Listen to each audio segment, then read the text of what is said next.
नमस्कार दोस्तों, स्वागत है आप सभी का एक और बार एक और नए वीडियो में। तो जैसे कि मैंने आपको पिछले वीडियो में बताया था कि मैं बहुत जल्दी वापस आने वाला हूं एक रिव्यू वीडियो में। मैकबुक M1 जो मैं यूज़ कर रहा हूं, तो इसका रिव्यू कैसा है। मैं एक महीना से मतलब लगभग एक महीना मैं इसको यूज़ कर रहा हूं, तो इसका रिव्यू कैसा है या फिर मुझे क्या क्या तकलीफें आ रही यूज़ करने में, मैं इसको कैसे यूज़ कर रहा हूँ, या फिर मैं मैकबुक ही क्यों लिया और इसके साथ क्या क्या एक्सरसाइज मैं अभी के लिए यूज़ कर रहा हूँ। तो आज का वीडियो कुछ इन सब चीज़ों के बारे में रहेगा। तो स्वागत है आप सभी का एक और बार एक और नए वीडियो में। मेरा नाम है देवराज और आप देख रहे हैं देसी ट्रैवल। सबसे पहले शुरुआत करते हैं एक छोटा सा इंट्रो देके कि ये जो मैकबुक मैंने लिया है, ये मैकबुक का M1 चिप है और इसका जो कॉन्फ़िगरेशन है ये 8GB रैम और 256GB हार्ड डिस्क के साथ आता है और इसमें आपको मिल जाता है 8 कोर CPU और 7 कोर GPU।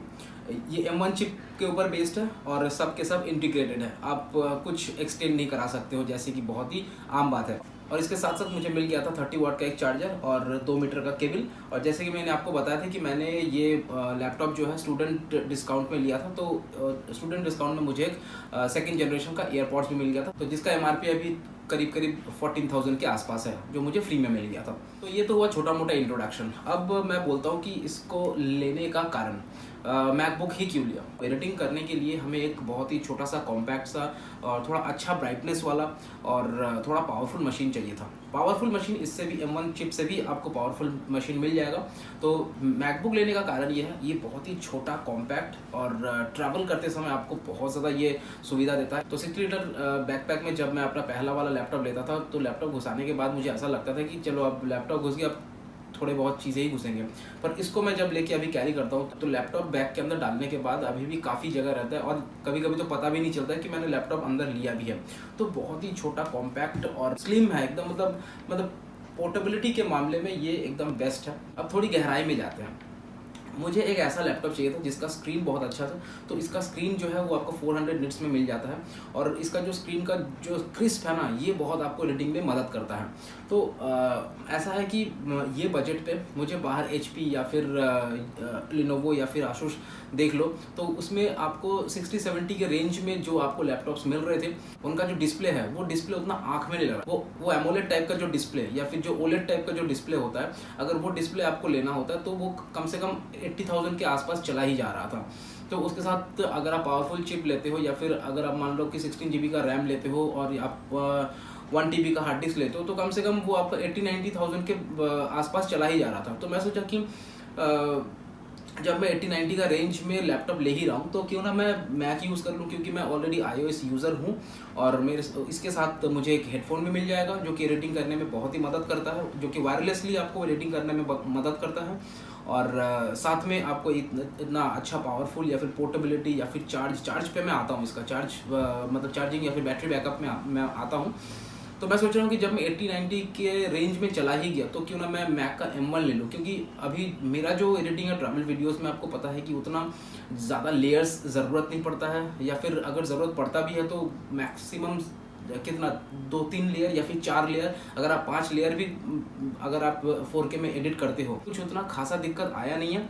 हालांकि दिक्कत आया है, वो मैं अभी जितना मैं कुछ बता रहा हूँ ना, ये इस मैकबुक के पॉजिटिव पॉइंट्स के बारे में बताता हूँ। इसके बाद मैं मैकबुक के कुछ नेगेटिव पॉइंट्स भी बताऊंगा, जो कि बहुत ही कम है, पर फिर भी मैं उसको मेंशन करने वाला हूँ। हाँ, तो 4K में जब आप एडिटिंग करते हो, तो 2-3 लेयर या फिर 3-4 लेयर हल्के फुल्के कुछ टेक्स्ट वगैरह हो गए, कुछ लोअर थर्ड्स हो गए, या फिर कुछ मतलब स्प्लिट स्क्रीन हो गया, ऐसा कुछ अगर करते हो, तो ये मशीन जो है वो एकदम बढ़िया काम कर रहा है, बहुत ही मतलब अच्छा काम कर रहा है।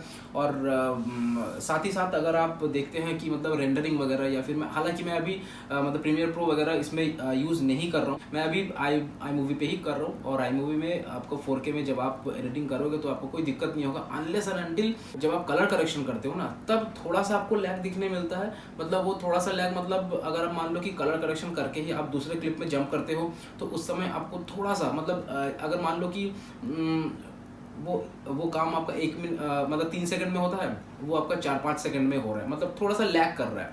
तो हालांकि उस समय का मैंने कोई क्लिप्स नहीं लिया या फिर वीडियो नहीं लिया, तो उस तब अच्छा से मैं आपको समझा पाता। जो काम 3 सेकंड में होता है, उस समय वो 5 सेकंड में हो रहा है, ऐसा टाइप का है। मतलब थोड़ा सा लैग कर रहा है। जब आप स्क्रॉल कर रहे हो तो धीरे धीरे थोड़ा मतलब ब्रेक हो रहा है बीच में, तो ऐसा टाइप का कुछ आपको लैग देखने मिलता है खाली जब आप कलर करेक्शन करते हो। बाकी समय में आपको कोई दिक्कत नहीं आती है। अगर आपका टाइमलाइन 15 मिनट का भी होता है ना, तो 15 मिनट के टाइमलाइन पे आप जहाँ भी आप माउस को स्क्रॉल करोगे वो वहीं का पूरा एकदम स्मूथ सब कुछ दिखाता रहेगा। तो ये एक बहुत बढ़िया है, मतलब इसी से इसका जो पावर है या फिर इसका रैम से जो प्रोसेसर का जो कॉम्बिनेशन है, जो इसका आउटपुट है, यहीं से पता चलता है। तो जैसे कि मैंने इससे पहले मैं विंडोज़ यूज़ करता था HP का, तो उसमें मैं वो मेरा बहुत पुराना मतलब 6 से 7 साल का, तो उस कंप्यूटर से शिफ्ट होके मैं एक M1 चिप पे आया हूँ। तो मुझे जो है ना ये फीलिंग्स और भी ज़्यादा अच्छा लग रहा है, मुझे ये एक्सपीरियंस और भी ज़्यादा अच्छा लग रहा है कि ये लैपटॉप यूज़ करने के बाद यहीं पे रखा हुआ है, मैं आपको दिखा देता हूँ। ये ऐसा कुछ है मेरा लैपटॉप HP का। तो ये इसके तुलना में जब आप इस पे एडिटिंग करते हो ना, तो मतलब एक ऐसा लगता है कि ना बहुत मतलब लाइफ इजी हो गया है। ये आपका 15 इंच का लैपटॉप है और ये आपका 13.3 इंचेस का। और इसमें जब एडिटिंग करता हूँ ना मैं, तो मैं मतलब फ्लॉलेसली आपको मतलब 3-4 घंटा आराम से ही कर सकता हूँ। क्योंकि जब मैं इस पर एडिट करता था, ये मेरा 6 से 7 साल पुराना लैपटॉप है और इसमें बैटरी बैकअप अभी भी 2 से ढाई घंटा मैक्सिमम। तो ये बहुत ही वेल मेंटेन था और उसमें ज़्यादा कभी उतना काम हुआ भी नहीं है। तो ये काफ़ी मामूली सा ही यूज़ होता था, तो उसका बैटरी बैकअप भी अच्छा ही है मैं बोलूँगा। तो जब मैं इस पे एडिटिंग करता था या फिर इस पे कुछ काम वगैरह करता था ना, तब मुझे 1-1.5 घंटे के बाद ही थोड़ा ज़्यादा काम होता ना, तो 1-1.5 घंटे बाद ही मुझे इसमें वायर लगाना पड़ता था, मतलब चार्जर लगाना पड़ता था। पर इसमें वो झंझट है ही नहीं। बैटरी में मैं बाद में आता हूँ, चलिए बैटरी के बारे में भी आपको बता देता हूँ। बैटरी इसका जो है, जब आप काम करते करते इसको अगर चार्ज करते हो तो इसमें करीब करीब 2 घंटे में ये फुल चार्ज हो जाता है। जब आप काम करते करते इसको चार्ज करते हो, अगर मान लो कि आप इसको आइडियली मतलब ये स्लीप मोड में है या फिर आप इसको शट डाउन करके चार्ज पे लगाते हो, तो ये 1 घंटे के कम में ही ये फुल चार्ज कर देता है, 100% कर देता है। और इसका चार्जर केबल जो है ये आपका 30 वाट का चार्जर केबल है और इसमें 2 मीटर का type C to type C cable मिल जाता है, जो कि बहुत ही फास्ट चार्ज करता है। और चार्ज होने के बाद इसका जो बैटरी बैकअप है, तो कंपनी क्लेम करती है कि 18 घंटे तक भी अगर आप कंटिन्यूसली प्लेबैक करते हो तो भी इसका बैटरी बैकअप मतलब 18 घंटे का वीडियो प्लेइंग बैकअप है, कंपनी का कहना है। पर अगर मतलब उतना एकदम टाइम टू टाइम आप बैटरी कितना घंटा एग्जैक्ट दे रहा है, ये आपको समझना बहुत ज़्यादा मुश्किल हो जाता है। क्योंकि मान लो कि आप अचानक ऐसे एडिटिंग कर रहे हो, एडिटिंग करते करते आपका कुछ काम आ गया, आपने इसको स्लीप मोड में डाल दिया, फिर आप कुछ काम पे चले गए, फिर आके आपने खोल के, तो ये जो स्लीप मोड में आपको कितना बैटरी कंजम्पशन हुआ ये आप कैलकुलेट नहीं कर पाओगे। या फिर जैसे कि मान लो आप अपने स्क्रीन पे काम कर रहे हो, फिर आपका बैकलिट इसका जो कीबोर्ड है ये आपका बैकलिट कीबोर्ड है। तो ये बैकलिट कीबोर्ड जब मैं एडिटिंग करता हूँ दिन में या फिर जब घर पे ऑलरेडी लाइट है, तो मैं इसको डिम कर देता हूँ, मतलब ऑफ कर देता हूँ ऑलमोस्ट, क्योंकि ये ज़रूरत नहीं है। जब अंधेरे में आप काम कर रहे हो तो आप उसको तो ऐसे करके आप अपना बैटरी बैकअप को और भी एनहांस कर सकते हो या फिर और भी बढ़ा सकते हो या फिर थोड़ा और टाइम के लिए एक्सपेंड कर सकते हो। या फिर जैसे मान लो कि इसका जो ब्राइटनेस है, ब्राइटनेस जो मतलब नॉर्मल है 50% में भी अगर रखोगे ना, तो भी आपको लगेगा कि ये बहुत ज़्यादा ब्राइटनेस है। मतलब आप कंटिन्यूसली उतना देर काम करते रहोगे ना, तो फिर मतलब दूसरा कुछ या फिर दूसरा डिस्प्ले देखोगे ना, तो तुमका फीका फीका लगेगा। क्योंकि ये इसका स्क्रीन का जो क्रिस्प है ना, ये बहुत अच्छा है। और ये 400 निट्स का जो इसमें ब्राइटनेस है, ये बहुत ही बढ़िया है, ये बहुत ही बढ़िया है भाई, मतलब मैं आपको समझा नहीं सकता। जैसे कि आप देख सकते हो कि मैं ये जो नॉर्मल जो ब्राइटनेस है मैं अभी करके रखा हूँ, ये मैं आपको दिखाता हूँ। ये देखो डिस्प्ले, अगर आप देखोगे ये देखो, ये आपको 50% से भी कम है। ये अभी तो इतना लाइट्स वाइट्स है इसीलिए ये थोड़ा कम लग रहा है। पर जब आप नॉर्मली मतलब रूम लाइट पे अगर जब आप काम करोगे ना, हालांकि यहाँ पे तो लाइट वाइट अभी आ रहा है तो इसीलिए स्क्रीन शायद थोड़ा डिम लग रहा हो, पर जब आप एडिटिंग करते समय तो इतना लाइट्स में थोड़ी करोगे, आप जो रेगुलर लाइट्स है घर का वही जला के आप करोगे, तो उसमें भी ये ब्राइटनेस जो है वो काफ़ी ज़्यादा लगता है। तो इसीलिए 50% से भी कम है। बाकी इसका ब्राइटनेस लेवल अगर फुल कर दोगे ना, तो आप आँख में ज़्यादा देर काम नहीं कर पाओगे। वो थोड़ी देर के लिए किसी को वीडियो दिखाना हो या फिर अपने कुछ टेस्ट करना हो उसका ब्राइटनेस लेवल, तभी वो आपको मतलब फुल ब्राइटनेस में आप यूज़ कर सकते हो। बाकी जितना आपको 50% से भी नीचे, अगर मान लो कि 30-40% ब्राइटनेस में भी अगर आप काम करोगे तो ये मोर देन एनफ है।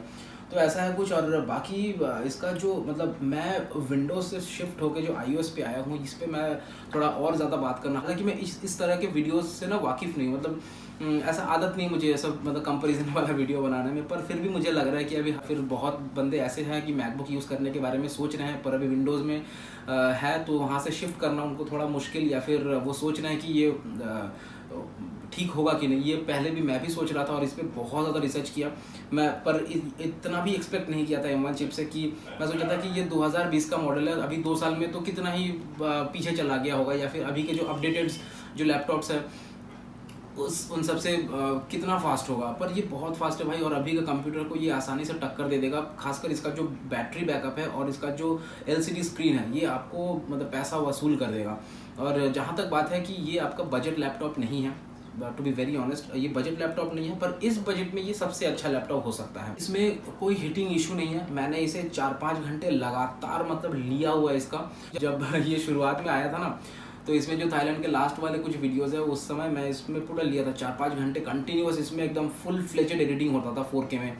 तो उस समय भी कोई भी हीटिंग इशू नहीं था। मेरे को ये लगा था कि चलो इस बहाने मैं इसको समझ भी लूँगा, या फिर इसका जो पावर आउटपुट है मैं उसको भी समझ लूँगा, और इसका जो हीटिंग इशू है ये सब भी समझ लूँगा। पर भाई कोई हीटिंग इशू ही नहीं। हीटिंग इशू क्या मतलब, थोड़ा जो वार्म होता है ना, मतलब थोड़ा गर्माहट होती है, या फिर कोई मशीन चल रहा है, इतने पावरफुल मशीन चल रहा है, या 4K में एडिट हो रहा है और इतने घंटे से एडिटिंग हो रहा है। हालांकि चार्ज में लगाना ज़रूरत नहीं पड़ता है, क्योंकि ये आपका 10 से 12 घंटा तो भाई आराम से चार्ज देता है। बहुत लोग का ये कहना है कि ये क्या चार्ज में लगा के हमें काम करना चाहिए, या फिर चार्ज से जब आप फुल चार्ज हो जाए तो ये उसको चार्जर को खोल देना चाहिए। जब आप मान लो कि काम करते करते आपका बैटरी ऑलमोस्ट ड्रेन हो गया है, या फिर 10% से आपका नीचे आ गया है बैटरी, तो आप इसको चार्ज पे लगा दीजिए और फिर अपना काम कीजिए। और अगर मान लीजिए कि 100% हो गया तो आप चार्जर को रिमूव कर दें। या फिर मैंने इतना कंफर्म हो लिया है सर्विस सेंटर से कि जब आप मैक में काम करते हो, जब आपका मैक का बैटरी जो है ड्रेन हो जाता है, तब चार्ज अगर आप फुल हो जाता है तो चार्जर आप रिमूव करके आप बैटरी पे यूज़ करो। इससे बैटरी का जो हेल्थ लाइफ है ये भी आपका बहुत ज़्यादा दिन तक चलता है। तो अब बात करते हैं कि ये मुझे पहले ही बताना चाहिए था कि ये मैंने बेस मॉडल ही क्यों लिया, इससे ऊपर वाला मॉडल क्यों नहीं लिया। मतलब 16 GB या फिर आपका 512 वाला जो वर्जन है वो वाला मैंने क्यों नहीं लिया, मतलब मैंने बेस मॉडल ही क्यों लिया। देखियो, जब आप कोई और कंपनी का लैपटॉप लेते हो, जैसे कि मान लो HP हो गया, Lenovo हो गया, या फिर Asus हो गया, इसका लैपटॉप में अगर आप लेते हो तो अभी के टाइम पे अभी जितना फास्ट मतलब रेजोल्यूशन वगैरह हाई हो रहा है, आपका क्वालिटीज़ वगैरह स्पेस इतना खा रहा है, तो आपको मिनिमम जो आपको स्पेसिफिकेशन लेने पड़ेंगे, या फिर मिनिमम जो आपको चाहिए होगा लैपटॉप खरीदने के लिए, तो वो होगा आपका 16 GB का रैम तो चाहिए होगा, और 1 TB का हार्ड डिस्क आपको चाहिए ही होगा। तो फिर मैंने उस जगह पे 8 GB का रैम और 256 GB का हार्ड डिस्क में कैसे काम चला लूँगा मैं। देखो, मैंने ये सोच के लिया, ये मेरा सोच है, आप अपने हिसाब से इसको मॉडिफाई कर सकते हो, या फिर आप अपने रिक्वायरमेंट के हिसाब से इसको अपग्रेड भी कर सकते हो। बाहर का जो 16 GB का रैम है ना, वो इसका जो मतलब मैक का जो इंटीग्रेटेड जो रैम है, इसको आराम से टक्कर दे देता है भाई।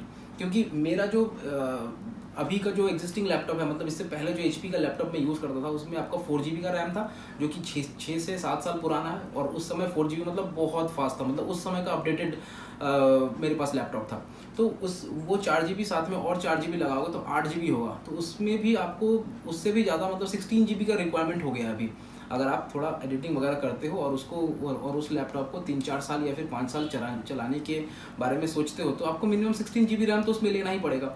तो 16 GB रैम के साथ इसका जो कंपैरिजन है, आप बहुत लोगों ने किया, आप यूट्यूब पे देख सकते हो, या फिर मैंने भी पर्सनली अपने दोस्तों के पास जाके देखा है, उनका भी जो लैपटॉप है उनसे भी मैंने कंपेयर किया। वो 16 GB वाला रैम का जो आउटपुट है और ये 8 GB का रैम का जो आउटपुट है, मुझे ऑलमोस्ट सेम लगा, कोई ज़्यादा डिफरेंस नहीं पता चला। पर उस हिसाब से मेरे को लगा कि इसमें ये ज़्यादा आपको पावरफुल लगा, मतलब 8 GB वाला ये लगा, क्योंकि जब आप बाहर से लैपटॉप खरीदते हो ना, तो उसमें क्या रहता है ना, रैम किसी और कंपनी का रहता है, मदरबोर्ड किसी और कंपनी का रहता है, हार्ड डिस्क किसी और कंपनी का रहता है, आपका जो मतलब लैपटॉप का चेसी रहता है वो किसी और का, तो सब कुछ मिल बांट के आपस में काम करने में ना, वो थोड़ा सा लैग तो नहीं कहूँगा, मतलब उस हिसाब से लैग, मतलब समझ लो जो उसको 100%। इसमें क्या है, इसमें एप्पल का चिप है, एप्पल का रैम है, एप्पल का हार्ड डिस्क है, मतलब सब एक ही चीज़ से बना हुआ है, इंटीग्रेटेड है, मतलब आप समझ रहे हो, मतलब सब एक ही प्लेटफॉर्म पे है, तो उसको जो काम एक ही प्लेटफॉर्म पे होगा ना, वो ऑब्वियसली फास्ट होगा। मैं टॉपिक से भटक रहा हूँ। असल में मैं बोलने जा रहा था आपको कि 8 GB 256 GB लेने का कारण क्या है। तो कारण यही है, मतलब अगर मैं 256 GB नहीं लेके अगर 512 GB भी मैं लेता ना, तो भी मेरे को हार्ड डिस्क की ज़रूरत पड़ती। तो 256 GB में इसमें क्या करूँ, खाली काम का जो चीज़ें हैं मैं वो उसको इसमें स्टोर करके रख सकता हूँ, या फिर मान लो कि जो मेरा बैकअप लैपटॉप है, अभी तो हालांकि ये बैकअप लैपटॉप ही हो गया है, तो ये बैकअप लैपटॉप में मैं अपना जितना भी फाइल्स है उसको मैं स्टोर करके रखूँगा, या फिर मुझे अलग से तो हार्ड डिस्क खरीदना ही पड़ेगा। अगर मैं 512 GB भी लेता ना तो उसमें 512 GB में अभी क्या होता है, कुछ भी 1 TB मेरा भर गया है, तो 512 GB में मेरा क्या होगा। तो 512 GB खरीद के भी अगर मेरे को 1 TB या फिर 500 GB का एक हार्ड डिस्क लेना पड़ रहा है, तो क्यों ना मैं यहाँ पे अपना कॉस्टिंग कमा के मतलब 256 GB लेके मैं एक हार्ड डिस्क ले लूँ।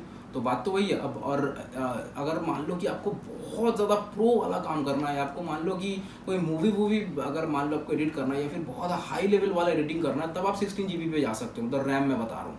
पर मैं कह रहा हूँ कि डे टू डे लाइफ में ना 8 GB और 256 GB आपका काफ़ी है। हाँ 8 GB काफ़ी है, 256 GB काफ़ी नहीं है तो 512 भी काफ़ी नहीं है। मतलब 512 भी मैं अगर इसमें लेता तो मेरा कितना प्राइस भी बढ़ जाता, 20-30 हज़ार यहाँ पे बढ़ जाता। तो 20-30 हज़ार मेरे को यहाँ पे ना बढ़ा के मैं 500 GB की जगह एक 1 TB ले लूँ 10 हज़ार में। तो ऐसा है, कुछ ऐसा मैंने सोच के ये लिया है। और बाकी जो अगर मुझे कोई स्टोर करना है, कुछ स्टोर करना है, इसका मैं रैम वगैरह कुछ अपग्रेड कर लूँगा और इसमें एक SSD लगा दूंगा थोड़ा फास्ट परफॉर्मेंस के लिए, क्योंकि इसमें ना इसमें HDD है। उस समय SSD नहीं आता था, तो आता भी होगा तो बहुत ज़्यादा महंगा होगा, मतलब बहुत पहले का 6-7 साल पुराना है। बाकी ये काम अभी भी पूरा एकदम फुल फ्लेजेड करता है, भले थोड़ा स्लो करे पर काम पूरा करता है, कोई ख़राब नहीं है। इसमें मैं अगर मान लो कि 2-4 GB अगर मान लो एक्सटेंड करा लूँ और एक आपका SSD लगा लूँ जिसमें खाली मतलब C ड्राइव रहेगा, तो ये भी मस्त काम करने लगेगा। तो इसको भी मैं मतलब एज अ स्टोरेज मैं इसको यूज़ में ला सकता हूँ। तो मेरा 8 GB 256 GB लेने का कारण यही है भाई। और रेंडरिंग वगैरह या फिर इसके बारे में तो मैं आपको थोड़ा प्रूफ या फिर उसका रिकॉर्डिंग होने से अच्छा है, रेंडरिंग वगैरह भी बहुत ज़्यादा फास्ट होता है। मतलब अगर मान लो कि 7-8 मिनट का वीडियो है तो मतलब कुछ सेकेंड्स में, मतलब 1 मिनट भी नहीं लगता है आपका, 55 या फिर 56 सेकेंड्स में आपका वो एक्सपोर्ट हो जाता है। मतलब इंपोर्ट वगैरह करना है या फिर इसका जो एयरड्रॉप वाला फीचर है ना, एयरड्रॉप मतलब मान लो कि आपके फ़ोन पे कुछ वीडियोस है, उसको आप मैकबुक में लाके उसको एडिटिंग करना चाहते हो। सपोज मान लो कि ये वीडियो मैं फ़ोन पे कर रहा हूँ और ये जो क्लिप है मैं मैकबुक में लाके इसको मैं एडिट करने वाला हूँ। तो ऐसे सिचुएशन में क्या होता है ना, एयरड्रॉप का जो ऑप्शन होता है आपको मतलब मैकबुक में या फिर iOS में, एयरड्रॉप में क्या होता है ना, आप मतलब थ्रू वाईफाई इतना फास्ट ट्रांसफ़र हो जाता है ना, आपको बड़े बड़े क्लिप्स मतलब 4-5 GB का क्लिप्स जो है आधा मिनट भी नहीं लगता इसमें ट्रांसफ़र हो जाता है। और साथ में मैं कुछ इसके एयरपोर्ट्स के बारे में भी बताना चाहता हूँ। ये जो एयरपोर्ट्स है ये बहुत ही प्यारा एयरपोर्ट्स है, और इस एयरपोर्ट्स के बारे में मुझे एक चीज़ नहीं पता था, मतलब थोड़ा बहुत आइडिया था, क्योंकि इसके बारे में मैंने उतना रिसर्च नहीं किया, क्योंकि ये मुझे फ्री में मिलने वाला था। और मैंने सोचा था कि चलो ये मिलेगा तो फिर उसके बारे में देख लेंगे। यूज़ करते करते मुझे पता चला ये जो केस है ना, मैं आपको पिछले वीडियो में इसके अनबॉक्सिंग वाले वीडियो में आपको बताया था, इसका जो केस है ये आपका चार्ज होता है। पर ये तो आपका चार्ज होगा ही, ये चार्ज आप यहाँ से दे सकते हो। आप मतलब क्या है ना, ऐसा मैं आपको फंडा बताता हूँ, आपको शायद आपको पता हो पर फिर भी मैं आपको बता देता हूँ। मान लो कि ये जो मतलब एयरडॉप्स है ये आप कान पे लगाए हुए हो और फ़ोन से आपका कनेक्टेड है या फिर मैकबुक से कनेक्टेड है, तो आप देख रहे हो कि आपके इसमें ना मतलब चार्ज ज़्यादा नहीं है, तो ये भी आपका एक चार्जर का काम करता है। मतलब ये पर्टिकुलर डिवाइस आपका मतलब चार्ज है, मतलब मान लो कि इसमें आपका 50% चार्ज है, इन दोनों एयरड्रॉप्स में आपको 50% चार्ज है और इसमें आपका दिखा रहा है 75% चार्ज। ठीक है, आप क्या करोगे ना, आपका मान लो कि काम हो गया, एडिटिंग वगैरह हो गया, आपको डायरेक्टली इसको वायर में कनेक्ट नहीं करना पड़ेगा। इसमें जो चार्ज है, इसमें जो 75% चार्ज है, इसमें अलग चार्ज रहता है और इसमें अलग चार्ज रहता है। जब आप इसको यूज़ करके आप इसमें डालते हो ना, तो ये ऑटोमेटिक चार्ज ले लेता है, मतलब इससे इसको चार्ज हो जाता है। मतलब ये जो केस है, ये एयरड्रॉप्स को चार्ज कर देता है और जब आप निकालते हो तब ये 100% हो जाता है, आपको दिखाया जाता है। मतलब ये बहुत ही अच्छा फीचर है। अगर मान लो कि आप हेडफोन यूज़ करते हो, यूज़ करते करते आपको चार्ज की ज़रूरत है, तो आपको मतलब फ्लॉलेसली आप यूज़ कर सकते हो। मतलब हेडफोन यूज़ कर रहे हो और आप इसको चार्ज पे लगा दिए हो ताकि इसमें फुल चार्ज हो जाए, और जब आपका काम ख़त्म हो जाए तब आप इसको खोल के इसमें डाल दोगे तो ये ऑटोमेटिकली चार्ज होता रहेगा। मतलब आपको अलग से इसको टाइम देने की ज़रूरत नहीं है इसको चार्ज करने के लिए। तो ये बहुत ही मतलब ये चीज़ में इससे पहले एक्सपीरियंस नहीं किया था और ये चीज़ मुझे पता भी नहीं था। मेरे को खाली पता था कि ये मैक्सेफ से चार्ज हो जाता है वायरलेसली, पर वो तो होता ही है, पर ये एक चार्जिंग केस का काम करता है। तो ये भाई मेरे को बहुत बड़ा बोनस मिल गया है। अब बताते हैं इसके कुछ खामियां जो कि बहुत ज़्यादा कम है पर बताना चाहिए। तो विंडोज़ में तो आपको पता ही है भाई, हर जगह पोर्ट्स ही पोर्ट्स, मतलब जो ज़िंदगी में यूज़ नहीं होता वो पोर्ट्स भी दिए जाते हैं विंडोज़ में, पर इसमें ये चीज़ आपको कम मिलेगा। इसमें जैसे कि मान लो पोर्ट्स के नाम पे यहाँ पे 2 टाइप सी है और इस तरफ आपको मिल जाएंगे एक 3.5 mm का जैक, जो कि अभी बहुत कम ज़रूरत में पड़ता है, क्योंकि आप देख रहे हो 3.5 mm जैक अभी कौन यूज़ करता है भाई। और ऊपर से आप मैकबुक के साथ ऐसे आप मतलब एयरडॉप्स फ्री वगैरह दे रहे हो, तो इन दोनों का कॉम्बिनेशन में आप थोड़ी कोई मतलब वायर वाला हेडफोन यूज़ करेगा। ये 3.5 एक पोर्ट है और यहाँ पे आपको 2 टाइप सी, तो ये तो यूजलेस ही समझ लो। मेरे को तो कोई काम में आता ही नहीं है, हालांकि खुदा ना खास्ता ये हेडफोन खो जाए और मैं 3.5 mm वाला जैक यूज़ करूँ। बाकी यहाँ पे टाइप सी जो 2 है ना, इसको आपको यूज़ करने में थोड़ी बहुत पहले दिक्कत होगा। ये चीज़ को आसान करने के लिए मैंने ना एक खरीद लिया है 2 टाइप सी वाला पोर्ट हब। तो ये पोर्ट हब होता है, ये बेस्टर कंपनी का है। अब ये वाला है, ये आप देख लो, ये बेस्टर कंपनी का, ये मैंने कुछ दिन पहले ही ऑर्डर किया है, जो कि काफ़ी अच्छा है। आप ना इसको ऐसे 2 टाइप सी में ऐसे प्लग इन करते ही आप इसको मतलब ये ना आपको वायर वाला भी मिल जाएगा, पर वायर वाला आप लेना मत। ये अगर आप ये वाला लेते हो ना, विदाउट वायर लेते हो ना, तो क्या है ना, आप इसको पोर्टेबल होता है ये बहुत, आप मतलब अपने लैपटॉप के साथ ये कैरी कर सकते हो। आपको ये अलग से खोलने की ज़रूरत नहीं है या फिर इसको अलग से कैरी करने की ज़रूरत नहीं है। और इसमें आपको काफ़ी ज़्यादा पोर्ट्स मिल जाते हैं, काफ़ी ज़्यादा पोर्ट्स मतलब काफ़ी सारे पोर्ट्स मिल जाते हैं आपको। 2 USB मिल जाते हैं पोर्ट्स, 2 आपका SD कार्ड मिल जाते हैं, जो एक आपका एडेप्टर के साथ, एक आपका छोटा वाला SD कार्ड मिल जाता है, और 2 टाइप सी, एक से आपका, हाँ ये मैं बता दूँ कि ये 2 टाइप सी है, पर दोनों में से आप किसी एक से ही चार्ज लगा सकते हो। हाँ, क्योंकि ये नीचे वाला जो पोर्ट है आप इसी से खाली चार्ज लेगा, इसमें सिंबलाइज किया हुआ है ये चार्ज का। और ऊपर वाला टाइप सी जो है ये आपका इनपुट वगैरह के लिए या फिर आउटपुट वगैरह के लिए है। और चार्जिंग अगर आपको करना है लैपटॉप में, तो ये नीचे वाला पोर्ट ही काम करता है। और इसमें एक और पोर्ट है, यहाँ पे सामने आपको HDMI पोर्ट मिलेगा। तो ये एक बहुत ही अच्छा ऑप्शन है। और अगर आप मैकबुक लेते हो तो ये आपका मस्ट है। अगर ये मॉडल नहीं भी लेते हो तो ऐसा कुछ एक्सेसरीज आपको लेना पड़ेगा ही, नहीं तो आप खाली टाइप सी में आप कैसे पेन ड्राइव वगैरह यूज़ करो। तो ये हो गया एक ख़राब बात कि मतलब पोर्ट्स वगैरह काफ़ी ज़्यादा कम है, जिसके लिए आपको एक अलग से एक्सेसरीज खरीदना पड़ेगा। ये एक्सेसरीज का दाम आपको कितना, मतलब 1500 से 1800 रुपये में आपको मिल जाएंगे। मैकबुक का एक और चीज़ है ना, मैकबुक जो लेता है ना, तो मैकबुक के रिलेटेड अगर कुछ और एक्सेसरीज भी आप लेते हो तो उसमें क्या होता है ना, वो काफ़ी ज़्यादा महंगा भी हो जाता है। मतलब मैकबुक कोई ये पोर्ट हब अगर आप विंडोज़ के लिए लेते तो ये आपको 400-500 में मिल जाता, पर जैसे कि ये आपको मैक सपोर्टेड है तो ये आपको 1800-1500 में ख़रीदना पड़ रहा है। तो मैक के रिलेटेड अगर कुछ भी खरीदते हो आप, तो आप सोच लेना कि वो मतलब विंडोज़ के तुलना में बहुत ज़्यादा महंगा होगा। जैसे मान लो कि प्रीमियर प्रो वगैरह या फिर एडोबे का और भी कुछ सॉफ्टवेयर है जो कि परचेस करना थोड़ा महंगा पड़ जाता है। कि अगर आपको मान लो कि यूट्यूब से कमाई वगैरह शुरू नहीं हुआ है, या फिर शुरू भी हुआ तो बहुत ज़्यादा कम हुआ है, तो उस हिसाब से क्या है ना कि सॉफ्टवेयर वगैरह अभी तो थोड़े महंगे ही पड़ेंगे। तो उस हिसाब से अगर आप मान लो कि विंडोज़ है तो क्रैक सॉफ्टवेयर आप यूज़ भी कर सकते हो। हालांकि मैं प्रमोट नहीं कर रहा हूँ, क्रैक सॉफ्टवेयर यूज़ नहीं करना चाहिए, पर बंदे कर लेते हैं, क्या करें अभी। हाँ, तो ख़राब चीज़ में एक और चीज़ में बताना भूल गया ना, कि इसको ना आप मतलब कलेजे के टुकड़े जैसा यूज़ करना, क्योंकि ये भाई इसका जो मतलब रिपेयरिंग चार्जेस वगैरह आता है, मतलब स्क्रीन वगैरह या फिर कुछ भी मान लो है ना, इसका कुछ इंटरनल मदरबोर्ड का कुछ प्रॉब्लम हुआ ना, तो ये पूरा आपका मदरबोर्ड रिप्लेस करना पड़ता है। क्योंकि इसका ये एक ही प्लेटफॉर्म में है, एक ही प्लेटफॉर्म में आपका सारा चीज़ है वहाँ पे, वहीं पे रैम इंटीग्रेटेड है, वहीं पे GPU है, वहीं पे मदरबोर्ड है, वहीं पे सारा कुछ IC वगैरह जितना भी कुछ है वहीं पे। तो कुछ अगर मेजर इशू अंदर में हुआ ना, तो वो कहते हैं कि आप इसको रिपेयर कराने से अच्छा इसको एक्सचेंज करा लो। मतलब वो खर्चा अच्छा खासा आ जाता है, मतलब आपका हाफ ऑफ द लैपटॉप का प्राइस आ जाता है, ऐसा कुछ होता है। तो ये बहुत ख़राब चीज़ है। और चीज़ है कि मतलब ये बहुत पुराना मॉडल है, अभी नया ये अगर बेजल्स थोड़ा पतला होता ना तो और भी ज़्यादा अच्छा लगता देखने में, और स्क्रीन साइज़ भी थोड़ा बड़ा हो जाता। और यहाँ का ऊपर का जो कैमरा है ये आपका 720 पिक्सल का है, जो कि थोड़ा डिसअपॉइंटिंग है, क्योंकि अभी इतना 4K का ज़माना आ गया है, अभी भी 720 पिक्सल है। हालांकि ये बहुत कम यूज़ होता है, तो फिर भी जब यूज़ होता है तब आपको वो खटकेगा कि इतना महंगा लैपटॉप और 720 पिक्सल वाला कैमरा दिया जा रहा है आपको। वैल्यू फॉर मनी की बात करें, वैल्यू फॉर मनी तो बहुत ज़्यादा सही है भाई। और सबसे अच्छा लगेगा ना, आप घंटों एक वायरलेसली इसमें काम करते हो। मतलब अगर पिछला वाला लैपटॉप अगर देखो तो मतलब कुछ देर काम करने के बाद ही आपको प्लग इन करना पड़ता है, पर इसमें क्या है ना, वैसे मतलब आप घंटों मतलब 5 से 7 10 घंटा तक, 10 घंटा तो ऐसे ही नॉर्मली दे देता है। आप 18 घंटा जो कंपनी क्लेम करता है वो छोड़ दो।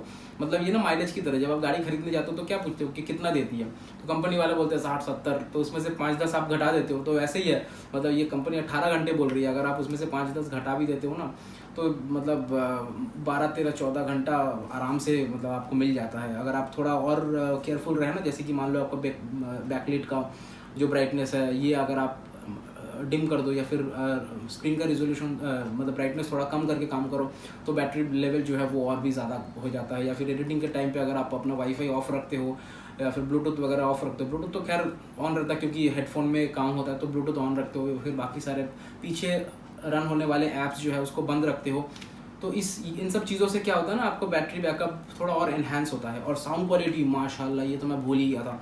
साउंड क्वालिटी, ये 2 स्पीकर्स है, मैं आपको दिखा देता हूँ। यहाँ पे आपको साइड में आपको 2 मिल जाता है, इतना अच्छा डॉल्बी एटमॉस वाला यहाँ पे मतलब माहौल तैयार करता है ना, आपको मैं समझा नहीं पाऊँ। मतलब बहुत अच्छा, बहुत अच्छा। मैं सोच रहा हूँ कि इतने में से क्या है भाई इसमें जो इतना अच्छा मतलब साउंड निकालता है। इसमें आपको ना बेस, इसमें बीट्स वगैरह जो होते हैं ना वो आपको फील होंगे, हेडफोन वाला फील देगा आपको। मान लो कि घर अगर शांत पूरा बंद है कमरा और आप एक मूवी का मज़ा ले रहे हो, और बहुत साउंड इसका भाई बहुत अच्छा है। साउंड क्वालिटी, डिस्प्ले और बैटरी बैकअप, इन तीनों में से मतलब 1.5 लाख तक का जो लैपटॉप आता है ना उसको ये आराम से कम्पीट कर देगा, मेरे को तो यही लगता है भाई। और मैं तो बहुत ज़्यादा सेटिस्फाइड हूँ। मतलब अगर आप सोचते हो ना कि बहुत बंदा ऐसे भी रहता है कि बहुत सालों का मेहनत जुगाड़ करके एक लैपटॉप लेता है, ऐसा भी होता है, तो मतलब बंदा पछताएगा नहीं कहीं। तो अगर आपको लगता है कि कुछ पूछना है मेरे से, कमेंट में आप पूछ सकते हो, या फिर आप कमेंट में बता भी सकते हो कि भाई इसके बारे में आप अगला वीडियो बनाओ, तो उसके बारे में मैं बना सकता हूँ। कमेंट में आप कमेंट भी कर सकते हो। वीडियो कैसा लगा वो भी बता देना। चलो, वीडियो अच्छा लगा हो तो लाइक कर देना। बहुत जल्द मुलाकात होगी एक और नए वीडियो में, तब तक के लिए बाय बाय, टेक केयर, नमस्कार, जय हिंद।